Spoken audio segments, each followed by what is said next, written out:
খেজুরের রস এবং গুড় কার না পছন্দ, সেই খেজুরের রস গুড়ের টানেই কিন্তু আমরা চলে এসেছি চুয়াডাঙ্গা জেলার দিগড়ি গ্রামে, যেখানে আসলে রস গুড়ের মেলা বসে বলা যায়। এই শীতের সিজনে তৈরি করেন গাছিরা এই সুমিষ্ট রস থেকে মধুর এক জিনিস, সেটা হচ্ছে খেজুরের গুড়।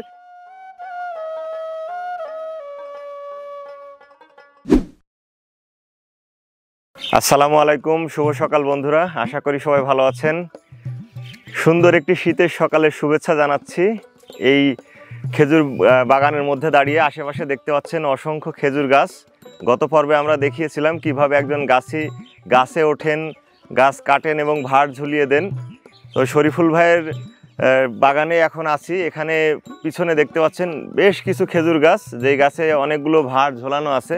তো আজকের পর্বে আমরা দেখানোর চেষ্টা করব কিভাবে গাছ থেকে এই রসের হাঁড়ি বা ভার নিচে নামানো হয় এবং সেই হাঁড়ি নিয়ে বাড়িতে গিয়ে কিভাবে রস জ্বালানো হয় এবং রস থেকে কিভাবে গুড় তৈরি করা হয়, সেই পুরো প্রসেসটি আপনাদেরকে দেখানোর চেষ্টা করব। আর এখানে গতকালের যে ভাঁড়গুলো ঝুলিয়ে দেওয়া হয়েছিল, সেই ভাঁড়ে কীরকম রস আসলে জমে উঠেছে বা জমা হয়েছে সেটাও আপনাদেরকে দেখানোর চেষ্টা করব। পূর্ব দিগন্তে মাত্রই সূর্য উঠেছে, সূর্য উঁকি দিচ্ছে পূর্ব আকাশে, আর আশেপাশে পাখিদের কিচিরমিচির শব্দ সত্যিই মনোমুগ্ধকর একটা ব্যাপার। গ্রাম বাংলার এটাই আসলে দৃশ্য। শরীফুল ভাই নিচে দাঁড়িয়ে ঠিক একটি লম্বা বাঁশ দিয়ে এই যে রসের যে ভাঁড় সেটাকে ধরার চেষ্টা করা হচ্ছে। এই যে দেখুন, ঠিক মাথায় পরিয়ে নিয়ে এই রসের হাঁড়িটা এখন নামাবেন। এই যে ভাঁড়ের আগায় দেখুন পরিয়ে নেওয়া হয়েছে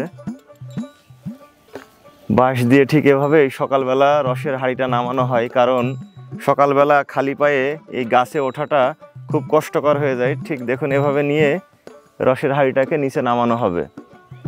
এই যে দেখুন, নামানো হলো একটি রসের হাঁড়ি। সো এভাবে কিন্তু এখানে যতগুলো গাছ রয়েছে সবগুলো গাছ থেকে এই রসের হাঁড়ি নামাবেন শরীফুল ভাই। এবং আমরা দেখব ঠিক গতকাল যে কাটা হয়েছিল যে গাছগুলো, সেখান থেকে আসলে কি পরিমাণ রস পাওয়া গিয়েছে। শরীফুল ভাই রস নামিয়ে ওই সাইকেলের কাছে নিয়ে যাচ্ছে এই ভাঁড়গুলো।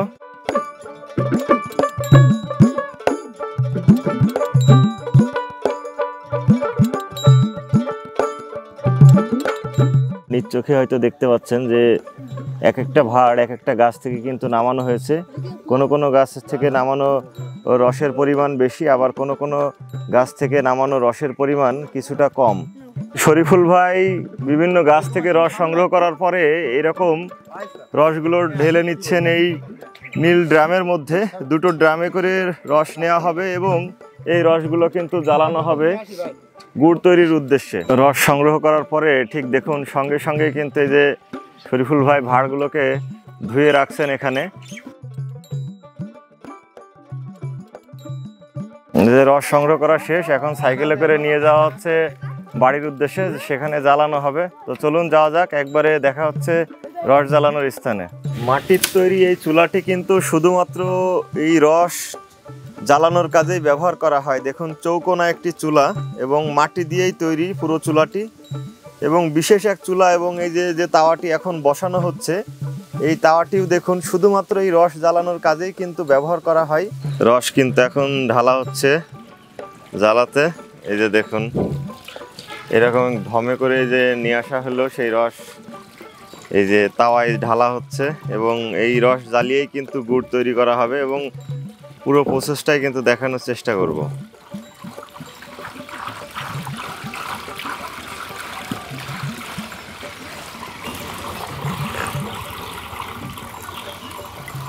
এই ছাঁকুনি দিয়ে সেঁকে নেওয়া হলো যাতে কোনো ময়লা রসের মধ্যে না যায়। দেখতে পাচ্ছেন বেশ কিছু পোকা এবং ডালপালা কিন্তু এই যে ছাঁকুনিতে বেঁধে গেছে। একদম ফ্রেশ রসটা কিন্তু এই চুলায় ঢালা হলো।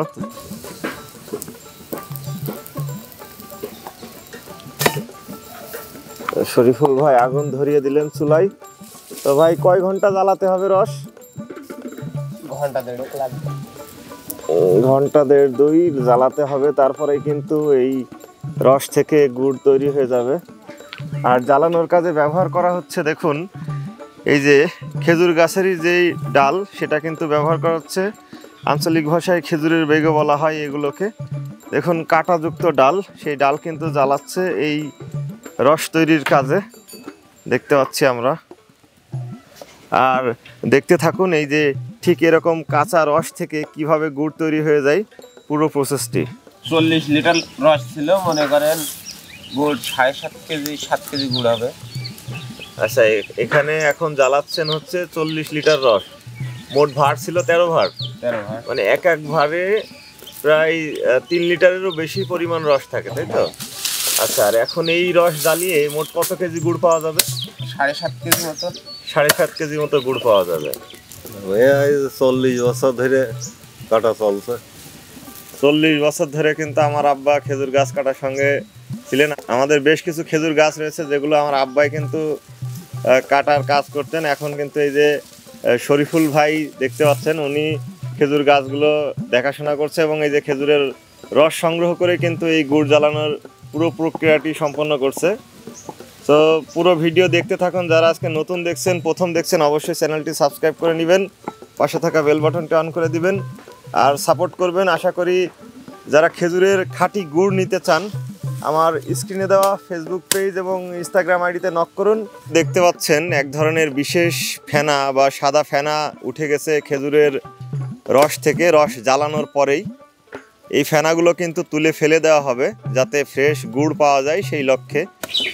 সেভাবেই কিন্তু এই যে হাতল দিয়ে এই ফেনাগুলোকে তুলে ফেলে এই বালতিতে রাখা হচ্ছে, যেগুলো গবাদি পশুর খাওয়ানোর কাজেও কিন্তু ব্যবহার করা হতে পারে।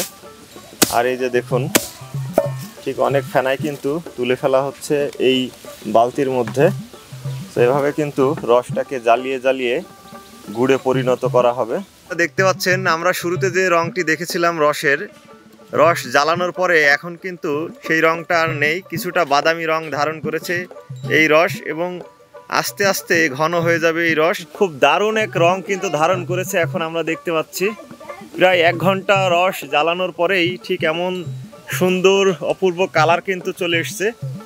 আসলে ঘ্রাণটাও পাচ্ছি বেশ মিষ্টি, গাঢ় চায়ের রঙের মতো রং ধারণ করেছে। আর এই যে ফোঁটা উঠছে, ধোয়া উঠছে এই কড়াই থেকে, এবং প্রায় 1 ঘন্টা 20 মিনিট জ্বালানোর পরে এরকম একটা রং এখন এসছে, দেখতে পাচ্ছেন আপনারা। এই যে ফোঁটা উঠছে এখান থেকে, আর এই জ্বালানোর মধ্য দিয়ে কিন্তু গুড় তৈরি হবে। এখনও প্রায় 1 ঘন্টা জ্বালাতে হবে, তারপরে কিন্তু এই রস থেকে গুড় হবে। এখন যে রসটি হয়েছে এই রসটাকে তাঁত রস বলা হয়।